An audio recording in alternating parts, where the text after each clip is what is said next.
السلام علیکم ورحمۃ اللہ وبرکاتہ۔ میرا رب ہمیشہ ہماری آواز سنتا ہے، ہمارے ہر دکھ کو سمجھتا ہے، ہمارا ہمراز بنتا ہے۔ ہم ذرا سے اشک بہاتے ہیں اس کے آگے تو ہمیں معاف کرتا ہے اور ہمارے دامن کے سارے ہی گناہ مٹا دیتا ہے، صاف کر دیتا ہے۔ ہم صرف ذرا سا پکاریں تو ہماری آواز نہ صرف سنتا ہے بلکہ ہمیں جواب بھی دیتا ہے۔ اسی لیے سورہ بقرہ کی یہ آیت جس میں میرا رب فرماتا ہے وَإِذَا سَأَلَكَ عِبَادِي أَنِّي فَإِنِّي قَرِيبٌ، میرا بندہ جب میرے بارے میں سوال کرتا ہے کہ کہاں ہے میرا رب، تو میں تو اس کے قریب ہوں،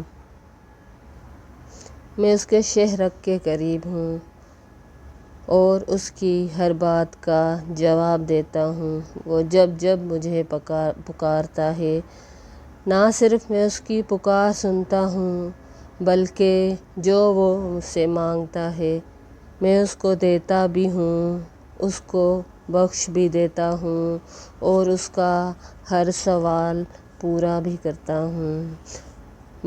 مگر ہمارا المیہ یہ ہے کہ ہم پیروں کے پاس تو جاتے ہیں، درگاہوں میں جاتے ہیں، ہم مردوں سے تو سوال کرتے ہیں، ہم بزرگوں سے تو سوال کرتے ہیں، مگر اس رب کے پاس نہیں جاتے جو رب کہتا ہے کہ میں تو تمہارے شہرک کے قریب ہوں۔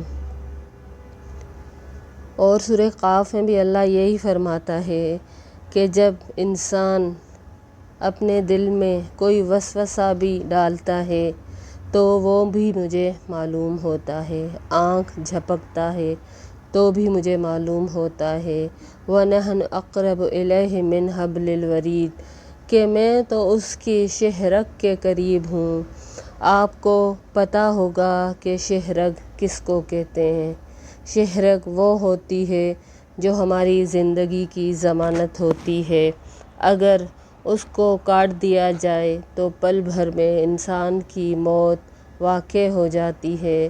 میرا رب کہتا ہے میں تمہارے شہرک کے قریب ہوں اور تم مجھے پکارتے نہیں ہو، تم مجھے اپنا رب نہیں مانتے، تم اپنی حاجتیں کسی اور سے مانگتے ہو، لیکن میں تمہارا رب عالی شان، رب مشرقوں کا اور مغرب کا، جو ہر جگہ ہے ہماری ذات کے اندر، ہمارے دل کے اندر۔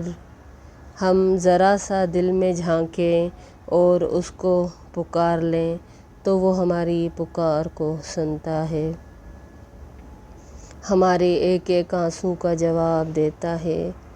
یہ جو ہم لوگوں کے سامنے اپنی حاجتیں، اپنے دکھ، اپنی تکلیفیں بیان کرتے ہیں، وہ لوگ بھلا ہمارے کیا دکھ دور کر سکیں گے، وہ لوگ کہاں ہمارے غم مٹا سکیں گے۔